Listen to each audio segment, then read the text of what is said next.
ముస్సోరిలో అనుమానాస్పద స్థితిలో చనిపోయిన విశాఖకు చెందిన రాధా గాయత్రి కుటుంబ సభ్యుల వీడియో కాల్ బయటకొచ్చింది. ఇందులో శ్రీచరణ్ తన తల్లిదండ్రులు అత్తమామలతో మాట్లాడారు. గాయత్రికి ఏం జరిగింది, ఆమె కండిషన్ ఎలా ఉందని గాయత్రి తల్లిదండ్రులు అడిగారు. విశాఖ నుంచి బయలుదేరుతున్నట్లు గాయత్రి తల్లిదండ్రులు తెలిపారు.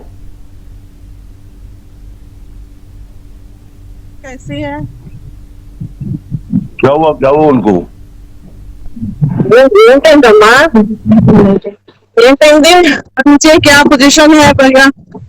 सर हमें बता दीजिए क्या पोजीशन है, कैसी है? हाँ जी, हम मुस्सोरी आ रहे हैं, हम दिल्ली से आ रहे हैं मुस्सोरी। और लड़की बहू के मम्मी पापा है, वो भी विशाखापट्टनम में है, वो वहाँ से आना है उनको।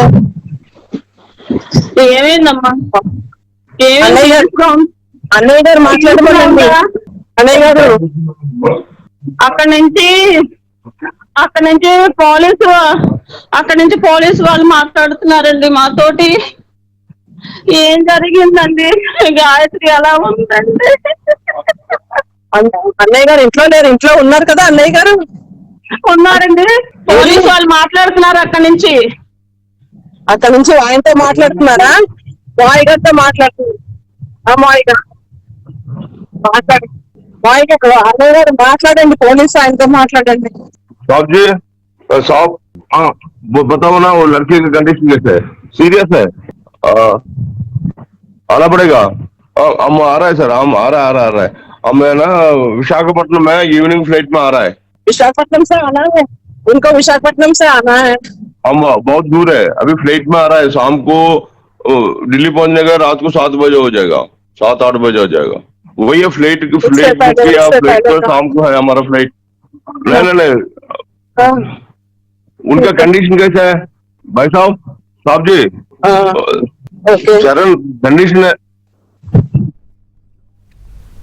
ముస్సోరిలో అనుమానాస్పద స్థితిలో చనిపోయిన విశాఖకు చెందిన రాధా గాయత్రి కుటుంబ సభ్యుల వీడియో కాల్ బయటకొచ్చింది. ఇందులో శ్రీచరణ్ తన తల్లిదండ్రులు అత్తమామలతో మాట్లాడారు. ఈ అంశానికి సంబంధించి మరిన్ని వివరాలు అందించేందుకు మా ప్రతినిధి సతీష్ సిద్ధంగా ఉన్నారు. సతీష్, ఏదైతే రాధా గాయత్రి కేసులో మనం చూడొచ్చు, ప్రతి అంశానికి కూడా ఒక్కొక్క అనుమానం అయితే బయటకు వస్తుంది.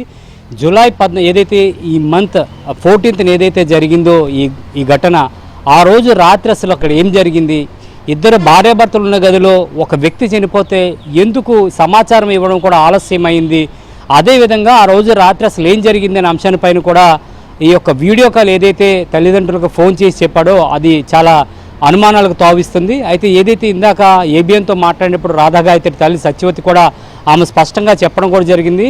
ఇందులో ఒక టెక్నికల్ ఆయన ఉపయోగిస్తున్నాడు. ఏదైతే మనం మాట్లాడింది కాకుండా అవతల వ్యక్తి ఏం మాట్లాడుతున్నా అనేది మ్యూట్లో ఉంచి మనం మాట్లాడిన మాటలు మాత్రమే వినిపిస్తున్నాయి అంటూ కూడా ఆమె ఇందాక లైవ్లో కూడా ఏబిఎన్కి చెప్పడం జరిగింది.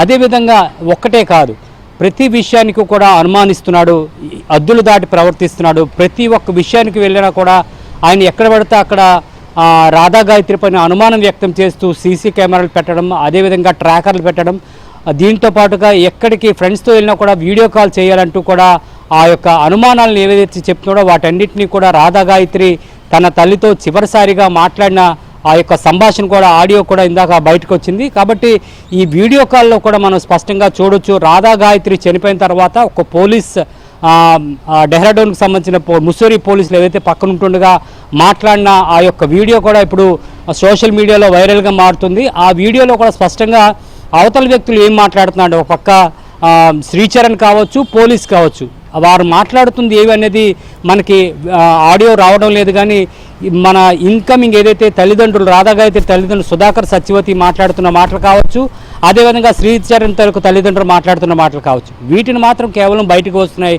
ఇదే ఆమె తల్లి సత్యవతి కూడా ఆమె కూడా స్పష్టంగా చెప్పడం జరిగింది. ఇదంతా కూడా టెక్నికల్గా ఉపయోగిస్తున్నాడు.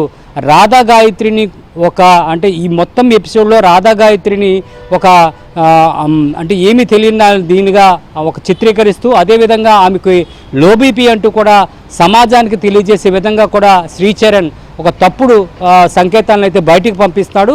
అక్కడతో ఆగకుండా లేనిపోని వ్యవహారాలను కూడా బయటకు తెచ్చే ప్రయత్నం చేస్తున్నట్టు కూడా ఇందాక తల్లి మీడియాకు చెప్పడం జరిగింది. అదేవిధంగా ముస్సోరి పోలీసులు కూడా మనం చూడొచ్చు, వీళ్ళు 11 అంశాలని వీళ్ళు అనుమానాలు వ్యక్తం చేస్తూ వాళ్ళు ఎఫ్ఐఆర్లో ఏదైతే ఫిర్యాదు ఇచ్చారో అందులో మనం చూడొచ్చు. రిషికేశ్ హరిద్వార్ యాత్ర గురించి వెళ్తున్నట్టు తల్లిదండ్రులు కనీసం తెలియదు. కేవలం రిషికేశ్ హరిద్వార్ వెళ్తున్నట్లు ముస్సోరికి ఎందుకు వెళ్తున్నారు అనేది వాళ్ళు ప్రధానంగా అనుమానం వ్యక్తం చేశారు.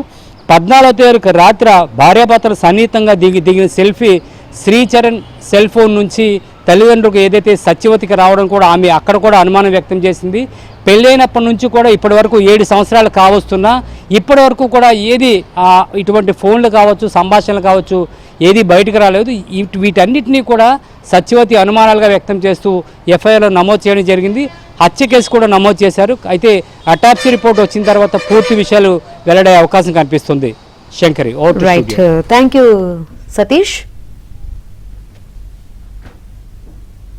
రాధా గాయత్రి కుటుంబ సభ్యులను పల్లా శ్రీనివాసరావు పరామర్శించారు. తమకు న్యాయం చేయాలని రాధా గాయత్రి తల్లి సత్యవతి కోరారు. కేసుకు సంబంధించి హోంమంత్రి అనితతో పల్లా శ్రీనివాసరావు ఫోన్లో మాట్లాడారు. మర్డర్ చేశాడండి, ఇంకా అందులో డౌట్ పడక్కర్లేదండి. ఎందుకంటే ఆ కేసుని డే 1 నుంచి నేను కూడా పేపర్లో ఫాలో అవుతున్నాను.